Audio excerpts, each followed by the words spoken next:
Pourquoi écrire peut vraiment t'aider et même te sauver la vie quand tu vas mal. Perso, j'ai toujours aimé écrire, surtout dans mon journal intime. Mais j'ai découvert que même en pleine dépression, c'est possible et que c'est vraiment génial.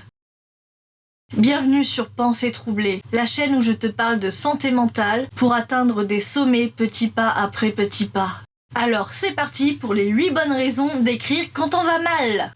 Numéro 1, ça sert à extérioriser tes émotions. Parce que mettre des mots sur ce que tu ressens, ça permet vraiment de sortir la pression intérieure. Et écrire, c'est comme ouvrir un bocal qui est trop plein pour laisser échapper ce qui est en trop. Et donc c'est vraiment le moment d'écrire tout ce que t'as sur le cœur.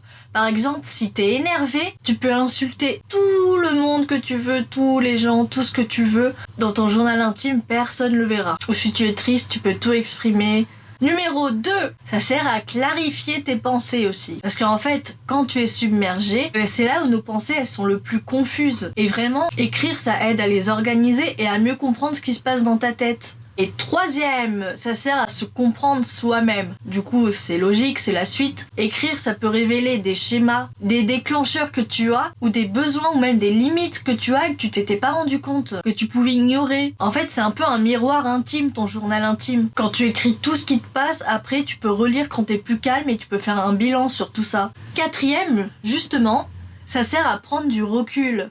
Parce que justement, mettre tes émotions sur papier, ça aide à te détacher d'elles et de voir les choses avec plus d'objectivité parce qu'on sait quand on écrit dans l'émotion ou quand on a envie de dire tout ce qu'on ressent à tout le monde, faut mieux écrire et prendre du recul. Sauf si t'as besoin de t'affirmer par rapport à une situation. 5e, ça sert à soulager le stress. Le fait de t'exprimer quelque part, ça permet de baisser le stress et l'anxiété et toute ta tension mentale. 6e, je l'ai déjà dit mais je le redis dans ce point-là, du coup ça sert à exprimer ce que tu ne peux pas exprimer à voix haute. Moi je m'en sers un peu pour insulter tous les trucs qui m'énervent et tous les gens que j'ai envie d'insulter alors qu'en vrai je le pense pas vraiment. Ou alors les moments où j'ose pas dire quelque chose à quelqu'un, ou vraiment où tu crains d'être jugé, vraiment écrire, ça offre un espace sûr et privé où tu peux tout exprimer. Du coup c'est trop bien. Et 7e, ça sert à te créer un point de référence. En fait, comme je l'ai expliqué tout à l'heure, ça sert à relire ce que tu as écrit, surtout quand plus tard. Parce qu'en fait, ça permet de voir ton évolution. Si tu relis quelque chose que tu as écrit il y a 6 mois ou il y a 1 an, ça te permet de voir où tu en es par rapport à ce que tu pensais ou ce que tu étais en train de faire. Donc tu vois les choses que tu as mis en place, les choses auxquelles tu as encore. Enfin voilà, c'est vraiment un point de référence pour voir comment t'évolues et où évoluer. Ou voir tes forces, tes faiblesses, les choses que tu as besoin. Et tout ce qui t'a fait avancer en fait. Et 8e, ça sert à stimuler ta créativité. Parce que mettre des émotions sur ce que tu ressens, ça peut déboucher sur des nouvelles idées, comme des histoires ou de la poésie. Et en fait, tu peux transformer ta souffrance en une œuvre d'art, comme une peinture, un dessin. Voilà, ça peut te donner des idées.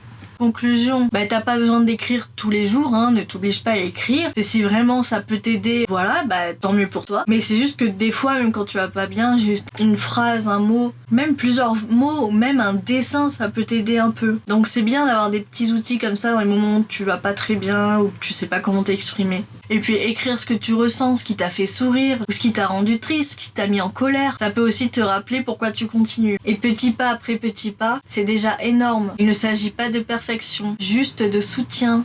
Donc voilà, j'espère que j'aurai pu t'aider avec cet outil pour te retrouver avec toi-même chaque jour au mieux. Et moi je te dis à bientôt et prends soin de toi. Bye bye. Et n'oublie pas que c'est petit pas après petit pas qu'on atteint des sommets.